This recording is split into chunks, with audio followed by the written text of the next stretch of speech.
and welcome to Feasting on Faith with Sheila.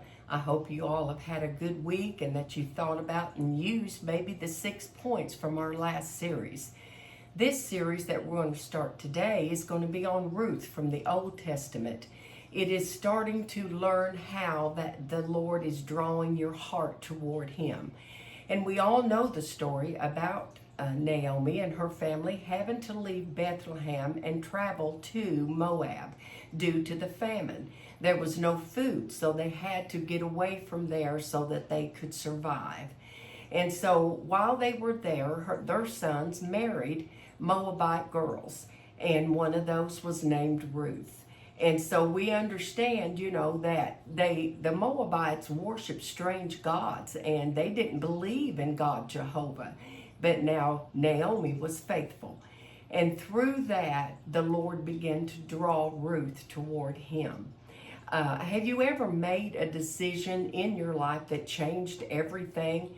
Not just a little decision about what to wear or what to cook, but just a decision that changed your life. This is where that Ruth found herself.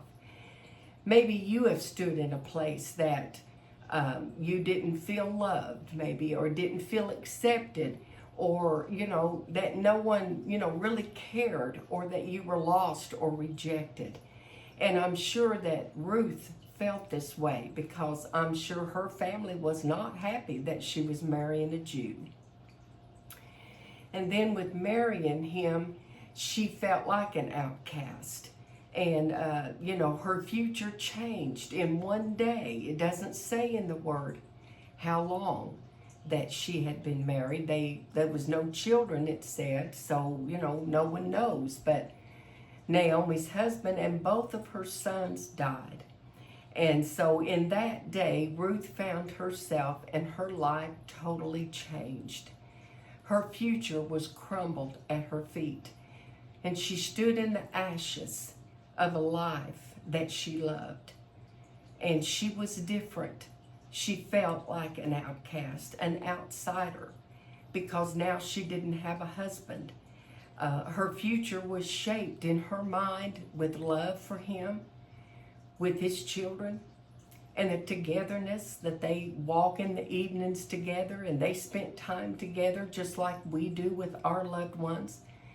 Growing old together was the thoughts that would happen with her, and maybe even grandchildren in the picture. And then that loss came, and her husband died. And along with that, Ruth's future died.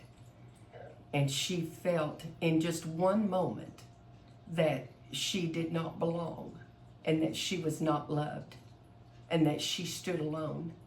And that pain we all can understand if we have ever dealt with anything like that. I know I have felt it. My husband passed about 3 years ago, and I know how Ruth felt. She felt alone, even though I have children and they're close and I have family. But my daily life is alone now.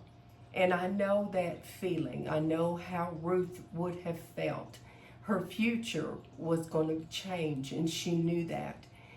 And that, we're left with a silence where there used to be laughter, where there used to be companionship, and someone to walk through the halls, and someone to go places with that you loved. I understand how Ruth felt.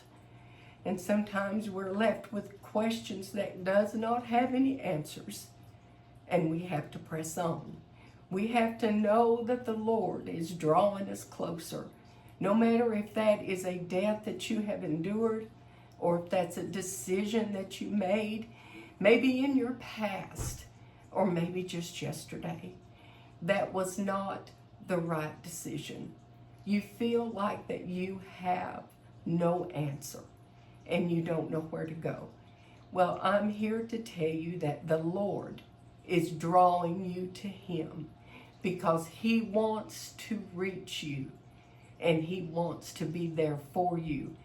Ruth not only lost the person that she loved and that she knew, but she also lost everything that in her life that she had, her security. And the questions that she asked, why?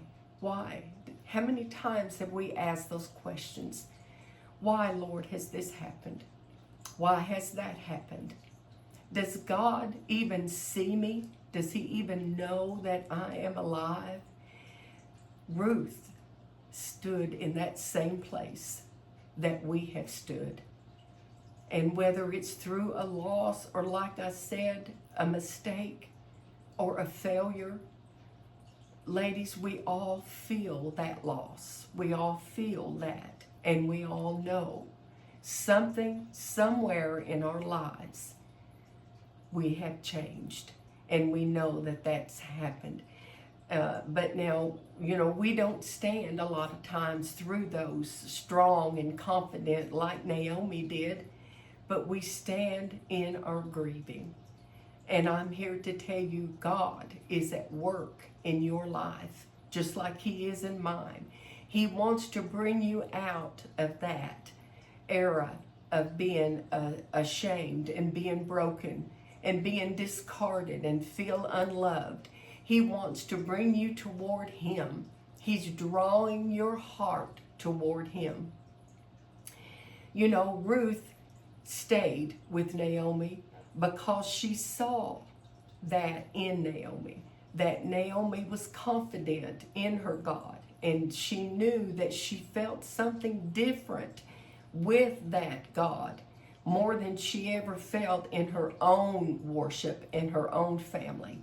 She felt that through Naomi. So what we show others and what we give to others, it shows them that we are standing confident, that we know who our Father is and that he loves us. Ruth saw that faith in Naomi, even through Naomi's suffering of losing a husband and both her sons. She still stood faithful and true to God Jehovah. She didn't understand it, but yet the Father was drawing Ruth's heart to him because he had a plan in the future that included Ruth. And what a plan that was. This is how often God works in our lives with everything. He blesses us, and we've learned that in the last session. Most of the time those blessings come when we're at our lowest point, when we feel our emptiest.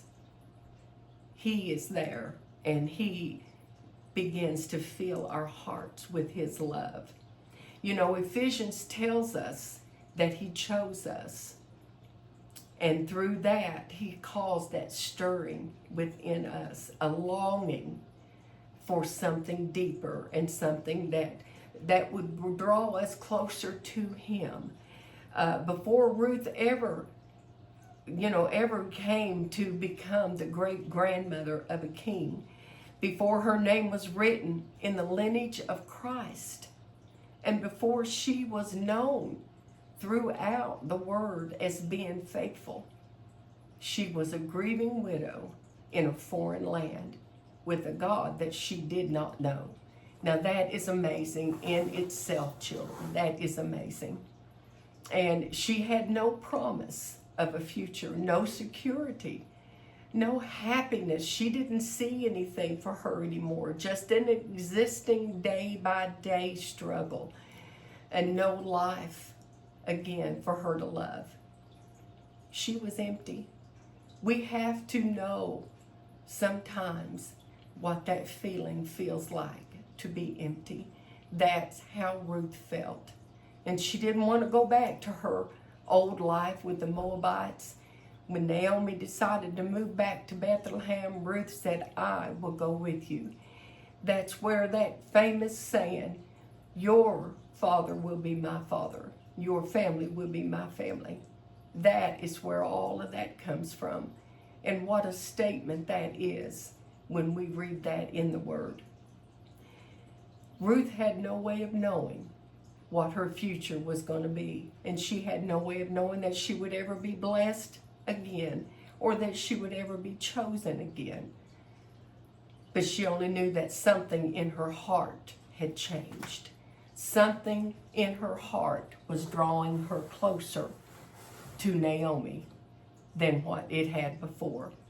Sometimes it's a quiet stirring, a longing that you cannot explain, a desire for something that you're really not too sure about. But he pulls us toward him. And that comes from not the circumstances that we are in or the things that we have done, but it is a desire that your heart has for him. When you have accepted the Lord, that desire comes from within that wants to know something more about this one that loves you. Ruth knew in her heart that she was being drawn toward Jehovah. And she knew that. And she was willing to follow Naomi into a land that she knew she wouldn't be accepted. But she was being adopted. And she felt that. She was being accepted. We're not accepted because we're worthy. She was not even a Jew. But yet God accepted her. That's what I want to try to get across to you. Maybe you've not been raised in church. Maybe you don't know a whole lot about the Lord. But the Lord still wants you. He's still drawing you toward him because he loves you. God was making a choice to draw Ruth toward him because his future was showing that Ruth was the one that was going to start the lineage of Christ. A woman that was not even a Jew began the lineage of our Father. That is amazing when you think about it. We sometimes find ourselves in places in life that doesn't look like blessings. And this is where I'm sure Ruth was at. Places where we have felt forgotten.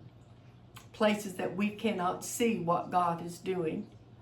But we have to remember that the Father comes from the deepest parts of our hearts and our minds. But Ruth didn't know that yet. The very grief she was walking through was creating space, though, for the Lord to move in. The very loss that she carried was giving her a grip back into life and preparing her. And God was not absent from her as he is not absent from you or from me. He is there with us. And he is drawing her into something deeper, just like he's going to draw you into something deeper. And it's not going to be by force, and it's not going to be because you're afraid. It's going to be a quiet love that begins from the heart and with a longing, and it always has a purpose. But the Father chose Ruth to be the beginning. Even in her grief and her loss and her insecurity and her fear, he was still drawing her, just as he's drawing us. And he's always preparing something more in the future. And let's be like Ruth and not be afraid. Ruth walked with Naomi into a land that she didn't know. And that's what we have to do. So let's end this one in prayer. And next week we'll start up. Lord, as we walk through this series, let it not be a lesson, but let it be an encounter between you and each one that is listening. When the future feels uncertain, let us know that you're still guiding and that we are not forgotten.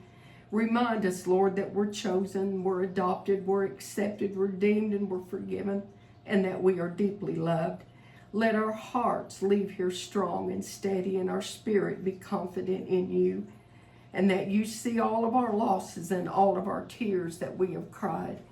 Thank you, Lord, for reminding us through the story of Ruth that loss is not the end, or mistakes is not the end. Amen. I hope you've enjoyed today, and come back next week and we'll get a little bit deeper into Ruth. Bye-bye.